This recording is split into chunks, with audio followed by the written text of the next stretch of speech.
Hello बच्चों, next हमारा topic है डिफरेंस बिटवीन डिफ्यूज़न एंड एफ्यूज़न।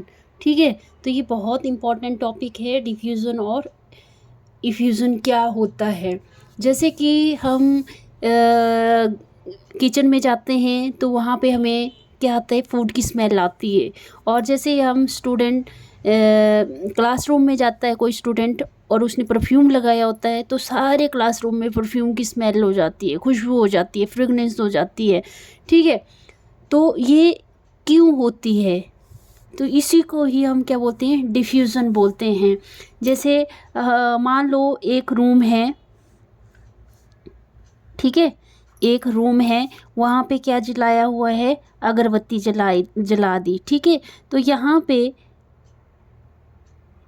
जो अगरबत्ती की फ्रेगनेंस है वो बहुत ज़्यादा है, मतलब यहाँ पे हाई कंसंट्रेशन है अगरबत्ती की जो फ्रेगनेंस की, और रूम के दूसरी साइड कुछ नहीं है। तो यहाँ पे सारे रूम में क्या हो जाती है, यहाँ पे क्या है, लो कंसंट्रेशन है।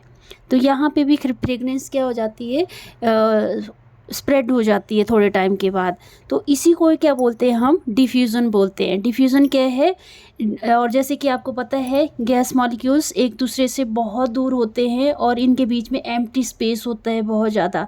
ठीक है, और एम्प्टी स्पेस की वजह से क्या होता है, जो गैस के मॉलिक्यूल है एक जगह से दूसरी जगह ईजिली क्या कर पाते हैं, मूव कर पाते हैं। तो डिफ्यूज़न क्या हुआ, इसी को हम डिफ्यूज़न बोलते हैं। डिफ्यूज़न क्या हुआ, जो गैस के जो मॉलिक्यूल हैं वो हाई कंसंट्रेशन से लो कंसंट्रेशन की तरफ मूव करते हैं, उसी को ही क्या बोला हुआ है, डिफ्यूज़न बोला हुआ है। ठीक है, उसी को क्या बोला गया है, डिफ्यूज़न कहा गया है। ठीक है, आई होप आपको ये समझ आ गया होगा। नेक्स्ट है एफ्यूज़न। एफ्यूज़न में क्या है, मान लो आपके पास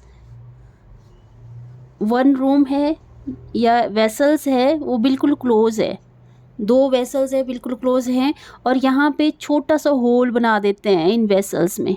ठीक है, ये वेसल्स हैं, दोनों वेसल मतलब एक ही वेसल है, इसके बीच में क्या कर देते हैं, इसको अपार्ट कर देते हैं, मतलब अलग कर देते हैं यहाँ से थोड़ा सा।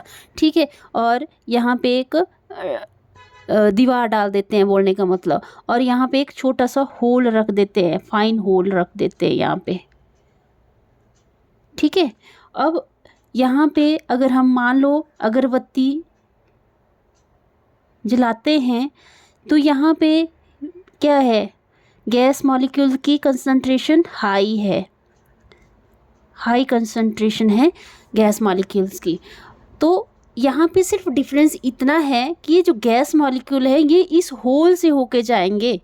ठीक है, होगा इसमें भी हाई कंसंट्रेशन से लो कंसंट्रेशन की तरफ गैस मूव करेगी, पर किसके थ्रू करेगी, फाइन होल के थ्रू मूव करेगी। ठीक है, इसको क्या बोला है, इसको बोला है एफ्यूज़न। ठीक है, जैसे एग्जांपल हम ले सकते हैं ट्यूब ऑफ टायर। टायर देखा है ना आपने सभी ने, उसकी ट्यूब भी देखी होगी, साइकिल में जो टायर होता है उसकी ट्यूब देखी होगी। उसमें क्या होता है, पंक्चर लग जाता है, तो पंक्चर लग जाता है उस टायर में, तो ऐसा थोड़ी नहीं कि सभी तरफ से हवा निकलती है, एयर एस्केप होती है, बाहर निकलती है। एयर क्या होती है, एक पर्टिकुलर, मतलब यहाँ पे मान लो कील वगैरह लग गई तो यहाँ से सारी जितनी भी हवा है वो रिलीज़ हो जाएगी और वो टायर क्या हो जाता है, पंक्चर हो जाता है। ठीक है, तो इस वाली प्रोसेस को क्या बोला है, एफ्यूज़न बोला है। ठीक है, आई होप आपको वीडियो अच्छा लगा होगा। अगर अच्छा लगा तो प्लीज़ वीडियो को लाइक करें, शेयर करें, सब्सक्राइब करें चैनल को। Thank you.